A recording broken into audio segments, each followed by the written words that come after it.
All right, after traveling Route 66 for 2 months straight in our Class C RV, we're about to break down 3 different things for you. 1, our top 10 spots on Route 66. These are our top 10 spots. You should let us know your top spots in the comments.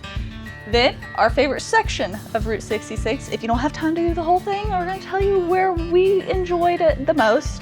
And then, how we enjoyed traveling Route 66 in the Class C overall versus, say, our 5th wheel, which is what we're sitting in right now. I feel like Craig's gonna say some things I didn't prepare for. We didn't talk about the last part yet together, actually. We agreed on the top 10 spots, but I don't have no clue what he's gonna say on the last one. That was gonna be a part of the video. So, okay, we're going to be telling you our top 10 spots in the order in which we traveled them, which is from the west side to the east side of Route 66. Not in order of favorite to least favorite. These are just top 10 favorites in general, not in any specific order other than the order we traveled them. Let's go. Number 1, Roy's Motel and Cafe. Do you remember this stop? It was so long ago now. Is that the one you just showed me? Yes. Yes. So the reason why I like Roy's is because it seems like the quintessential abandoned Route 66 vibes, especially through California. The road that it's on is desolate. We saw barely anybody the whole time. You have the Amboy crater that you pass through, the lava field that you pass through, the remnants of Baghdad, which is just a tree where apparently there used to be a town, but the only thing left is a tree. And then you happen upon Roy's Motel and Cafe, which is the classic Route 66 style, like sign and vibes, and I just feel like it's that essential, desolate, abandoned Route 66 feel. It was pretty abandoned feeling. Yeah. All the way up until you got to that place, and there was a couple tourists there. Number 2 though, it might actually be my favorite stop we did in the whole thing, is Oatman. Oh yeah, all them donkeys. We could have found a baby abandoned donkey that needed rescuing. These guys would have we'd have a donkey sitting right here, man. just right here. Could you imagine? Oh. So Oatman is a town where wild burros live. The burros were brought there by miners long ago when the mining operations were going on. And then when they stopped using the burros, they just released them. And now there's a bunch of burros that live around Oatman, Arizona. The drive on the Oatman Highway is also gorgeous. And wavy. Very windy. Curvy? And curvy. Not wavy? Probably wavy too. Oh. The road conditions weren't great. She didn't want to use my descriptive wording. Don't bring your huge RV up there, but you do what you want. We took the Class C. We took the Class C. The town is like an old historic mining town, all themed, kind of a little touristy, but you can buy donkey food for $1 and feed the donkeys. Yeah, there was a donkey literally knocking. One of the stores was closed that you can buy the food from, and the donkey was like literally standing at the door just knocking with its hoof. It was the most ridiculous thing I think I've ever witnessed. It was a great experience overall. Yeah, that's pretty cool. Even if you don't ever do Route 66, put Oatman. You gotta go check Oatman out. Check out Oatman. A town full of donkeys. It's crazy. Next up, Kingman.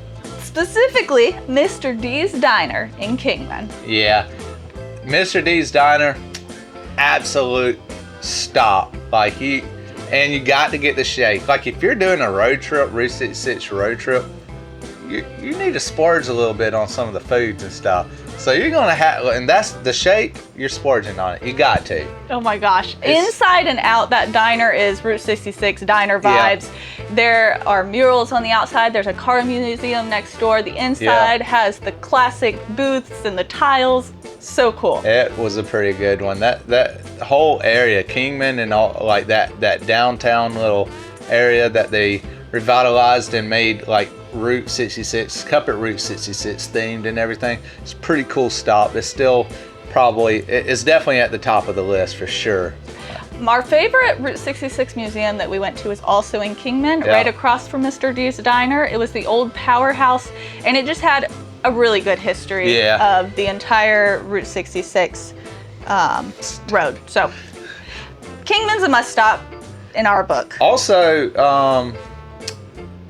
that museum was like the one that kind of opens your eyes to how much the Dust Bowl thing played a role in pushing people out west. Yeah, but it was all super interesting. So if you plan on doing museums along this trip, that's going to be one you must stop at. It's pretty good.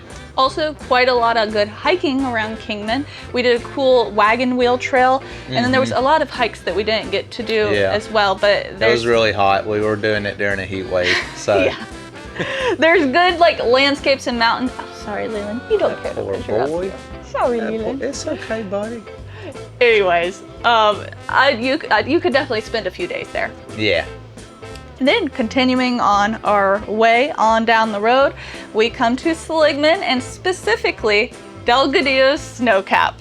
Yeah, that place is pretty, like, it's good, but it's also funny because like the whole time you're ordering food and stuff, the people taking your order and stuff, they're messing with you and all that. So it was like a good experience, and it's still ran by the person that started. Delgadillo's family. Yeah, like their family still is running it and everything. So it's very interesting, and it's even like if you really think about it, because 98% of businesses are on Route 66 are probably closed down now, and this one's still running and still being ran by the family. That's insane. Seligman, the town that it's in, is the town that the movie Cars was based off of. The Radiator Springs and Cars was based off. So the whole road has just got like people with like replicas of like cars from the movie Cars. So it's really that's kind of cool. Yeah. Neat. Then moving along, not too far down the road, we come to the town of Williams.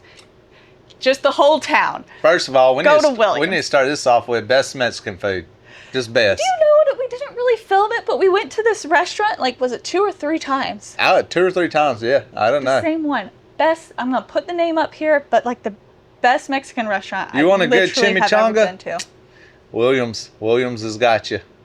Williams has a lot of nice Route 66 themed stuff, but they also have just like fun stuff. You can take a train from Williams up to the Grand Canyon. They have the Alpine coaster. If you guys remember us doing that, we had so much fun. There's a lot of historic downtown stuff. There's Bearizona. I almost forgot about Bearizona in Williams. I did too. There was Bearizona. We got yelled at for not having our windows all the way up in the Samurai that doesn't have AC, so that was Bears were going to get us. But it was a pretty cool little safari drive through there and getting to see all the wolves and bears and different animals. I don't know. That was pretty cool. Favorite boondocking spot that we had along all of Route 66 was Williams is like, if you're doing this trip, go ahead and plan to stay in Williams for at least a couple nights. Yeah. Loved Williams. It's not too far from Flagstaff, which we also loved. I didn't put it on this list, but Williams had the Flagstaff vibes, but without the Flagstaff crowd. So yeah, like Williams. Number 6, Santa Fe. Santa Fe? Is that how you say it? Santa Fe? Do you emphasize the T or not? Santa Fe? Santa Fe? I don't know. Yeah, it's a pretty cool little town to go see. All the buildings kind of match. So the downtown area. But a large part of Santa Fe has the historic Pueblo style architecture. Yeah. It's the capital city of New Mexico. It's pretty cool, and it's one of the oldest capital. Capital city. Oldest capital city of the United States. Second oldest city in the United States. So a ton of history there. I just loved the architecture and the history. There were some beautiful old churches, a lot of Native American history in the area. Some really cool hiking trails that we didn't get to do, but I want to go back to Santa Fe and explore a little more one day. Yeah. Also, if you just want to see a super expensive, place to live, go to Santa Fe. I ought to love it. It's quite pricey there. Now, I will say the restaurant we ate at for lunch, though, was not my favorite. I liked it a lot, though, what I got. I think Craig ordered bad. I remember he ordered something weird. It was only one dish that I liked. It's not my fault that he doesn't like stuff. I got good. this really great Mexican dish, and Craig ordered, I think, a club sandwich. Okay, well, and I remember. Everything else had like nasty stuff on it. Who is going to take their food recommendations from you? Nobody. Everybody. Give me a thumbs up if you're going to take some recommendations. Nobody's going to like this video. Needless to say, Santa Fe is neat because it's on the Santa Fe Loop part of Route 66, which is another area that just got completely cut off when the interstate system ran through. What's number 7? Pecos National Monument. It's a historical Native American site. Archaeological site. It's the best one, interactive, like walkthrough type. It's not interactive. I don't know if it's considered interactive. It's we did a self-guided tour ruins. there. It's like historical ruins. Yes. But yeah, it is self-guided tour. It's pretty big. It was a huge establishment back when it was active and everything. It's probably one of the biggest ones. It was, I think, the biggest one in that area. So it's super cool to go see all the ruins and stuff that are still there. You get to go down inside of some of their structures that I can't remember the names of. Kibas. Yeah. Yeah.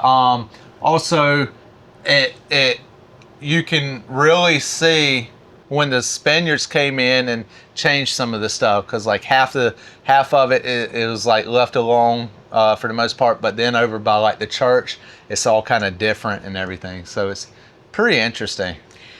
I found it extremely interesting being able to, I think it's known as the birthplace of Southwestern archaeology. They did a lot of excavations there, and being able to see the rooms, like the original, like where they built the rooms and the walls, really neat.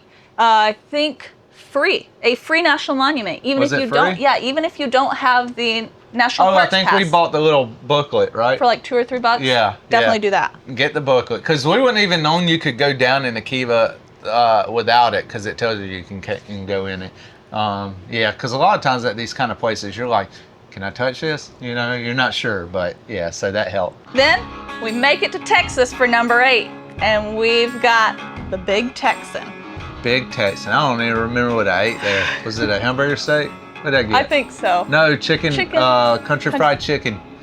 I got a steak, of course. This is the home of the 72-ounce steak challenge. You actually get to, in the big restaurant area, you can see people completing the challenge. They put them up on a platform in the middle of the restaurant with a timer while they're trying to eat their 72-ounce steaks. The restaurant is humongous. There's big cowboy hats everywhere. Man. There's Texas-themed everything. Games you can go play up front and stuff. It's like, oh no, you're just gonna have to go and eat lunch or dinner or something there and go check it out. It's pretty cool. The motel next door. Yeah, outside is all Western themed and stuff. It's even like, I would at least just go drive by it and look at everything. And while you're in the area, you can see Cadillac Ranch, which is a famous Route 66 stop. We enjoyed doing that. Getting to spray that paint was the cars okay. a little I bit. mean, you're just putting some paint on some old paint that's on easy. top of a rusted car. So, you know, that is pretty cool to see. However, that definitely feels like it was deliberately done for tourists. Yeah. Yeah, so. I will say, for the Big Texan, it wasn't the best steak I've eaten in my entire life. Don't you say that. I know. I just don't want people to get their hopes up too much. It's still an experience and a whole vibe and a good steak. It just wasn't the best steak I've eaten. And we stayed at the Fort Amarillo RV Park, which is now one of my favorite RV parks we've stayed at for the Big Texan. Fort Amarillo. That was our favorite, our number 1 RV park in our 7 days of RV parks. It had the nice... Oh, yeah, with the koi pond thing. He almost forgot our favorite RV park. It's okay. I don't remember much, guys. Next up, and I'll have to admit, at this point in our trip, it was getting really, really hot, and we started traveling a little bit faster, so we might have missed some really awesome stops. Is this where we started our 7 days? Yep, it is. So we started moving pretty fast. So if there are some spots that we missed that you think deserve to be on our top 10 list in this section of Route 66, put it in the comments. But one spot that I feel like is pretty underrated overall, haven't heard many people talk about it. Number 9 is Ed Gallum's Totem Pole Park. Oh yeah. Or Ed Galloway. Why is it not talked about more? It's a pretty cool little thing, like a person built. Holy moly, Maverick! You see all this hair because somebody decided to brush you? Yeah, but anyways, the totem pole is pretty cool. Like, it's so massive. And a guy built this in his yard. That's insane. 90-foot tall totem pole that has carvings and paintings all over, inside and out. You can go inside it. You can walk inside the totem pole. Oh, you could probably live there. If you're a squatter, I'm just saying. The artistic legacy of Ed Galloway was so cool. And then the little hut that you can go in where he has some of his original fiddles that he hand carved and built. Yeah, that was pretty cool, seeing all the fiddles and stuff hanging up and violins. And they're keeping up with it too, making sure that they repaint when needed. I think you can buy some of them fiddles and stuff still. It's kind of like a little art gallery. Studio? Yeah. Number 10, our last top 10 spot on Route 66 that we stopped at. Uranus. It was a place to behold. I just feel like it's like quintessential Route 66, weird, quirky, off the wall, never would expect to see this on the side of the road vibes. You're gonna have to go there just to see all the silly sayings that they have that probably wouldn't be allowed to put in a YouTube video. And the fudge was pretty good. Their tagline is that the world's best fudge comes from Uranus. Yeah, they pack fudge in Uranus. That they do. So that's all I'm gonna say about it. You guys saw it. It was a neat little stop. If you're heading through Missouri, go there. But also right there in that general area was the signs, the retro signs and stuff. That was fun too. Yeah, so if you're seeing Uranus, you can head on over and see the neon signs. Wait till night when they're lit up, makes it a lot better. But it's just a cool little thing. It's like you see it once and you're good, but you want to have that once. Okay, now our favorite section of Route 66 was, I'm gonna say it because I feel like Craig knows it in his head, but he wouldn't know the towns that it ran from. So the section from Oatman, Arizona to Williams, Arizona is the longest unbroken stretch of Route 66. And because it includes Williams, Kingman, Seligman, and Williams. Did I say Oatman first? It don't matter, but from there to from wherever that starting place. From Oatman to Williams. Yeah, that's if you don't have time to do the full thing or don't care about seeing the big cities at the ends like LA and Chicago, do that section. That's the section to go to. And if you're traveling I-40 in those areas, just realize that you can very easily get off I-40 and take that loop around Route 66. It's a little bit longer, a little bit slower, but a lot more scenic, and you get to see some of these cool towns. Yeah, it's also pretty interesting because you go from desert and then you get to Williams, which is kind of up higher in elevation, so you get the massive pine trees and some mountains and stuff. So it's a pretty cool little drive just from a geological standpoint, I guess. I agree. So that's our favorite section. There was good all along, but if I was going to pick one section of Route 66 to do, that would be it. Now, as a recap, we had quite a few people asking us for like a recap of our Class C trip and how we felt about the Class C after our travels in it. How'd you feel? Tell me. I feel like you're going to say something different, but I think that if you're traveling fast and doing a road trip like Route 66, where the emphasis is on the road part, where you're driving a lot, stopping a lot, and moving quickly, the Class C was the way to go. I think our Class C, despite the fact that it fell apart the entire way and the transmission was leaking and we had all those problems, I think it was perfect. It matched the vibes. It was old. It was classic. It was a little dilapidated, just like most of Route 66. Yeah, we fit right on in. No, I think that's pretty true and accurate. I think the Class C, with as much as we was moving, was perfect for it. I think maybe it needed a second AC in it and would have been perfectly fine. That was the only thing. However, I mean, we get back to the Brinkley and then have to work on a whole bunch of stuff on it. So I don't know. You're going to be working on something either way. Yeah. I will say, if it could have been a little better insulated to hold the cool air in, or if that front cab AC had worked so for our travel days had been a little more comfortable, it would have been near about perfect. If we'd have just done it in the fall or spring. Yeah, that's actually probably would have been a better choice. Yeah. So it's kind of our fault, but overall, I think the choice in doing it in the Class C was the best choice. Or even something like smaller and easier to move around, like a van or something, which wouldn't work necessarily for us with the dogs, and then also editing videos and stuff. But yeah, we liked having our office set up, being able to pull off on the side of the road. Craig could take a nap for a little bit. We had access to the fridge and the couch and everything anytime we wanted. It was really nice. I enjoyed it a lot for on the move. I got a lot of pizza warmed up for me driving down the road. Driving down the road. That was nice. If you have fewer travel days and are staying longer times in single places, I think something like a fifth wheel where you have more space, living space, makes a lot more sense for that setup. So that's kind of our comparison of Class C versus fifth wheel. I think it depends on the travel style. I think the Route 66 travel style was perfect for the Class C. Yeah, but now like we're sitting in a campground right now, not doing much, and Brinkley's nice. It is very nice. Yeah, it's even almost kind of cold in here, so. Wow, yeah. I haven't felt that in quite a while. Yeah. And though, I'm glad we pulled the Samurai. Even though we traveled so often in the Class C, you could have done it without the Samurai.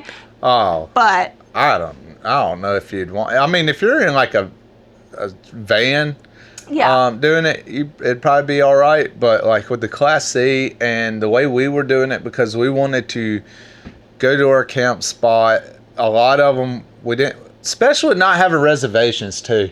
So it's like once we got to our camp spot, we want to make sure we had a spot.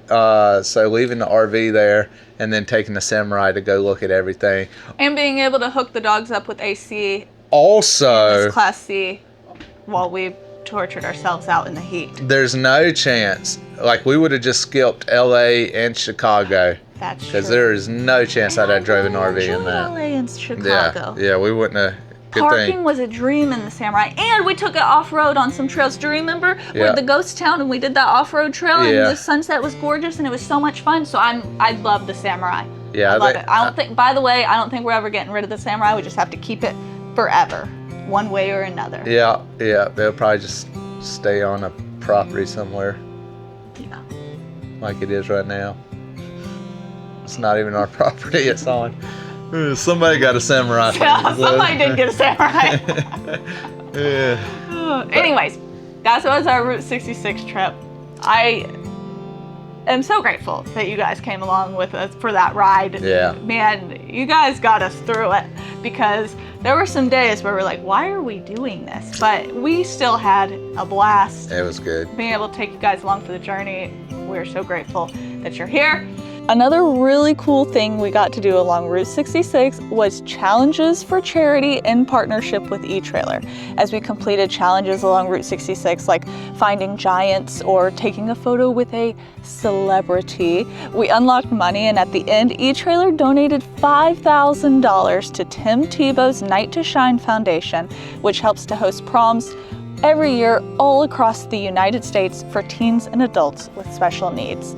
We've actually volunteered before at one of these events, and it was such an awesome event to be a part of.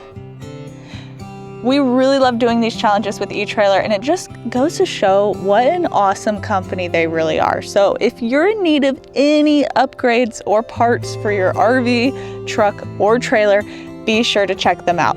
You can scan this QR code to see all the parts we've gotten through the years from eTrailer, and we also really appreciate everyone who followed along on our Route 66 trip.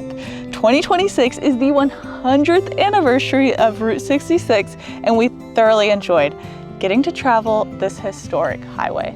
So let us know in the comments what Route 66 stops we missed, and if you did enjoy the journey, give us a thumbs up. And we will see you on the next one, right? Next week. Next week. Bye.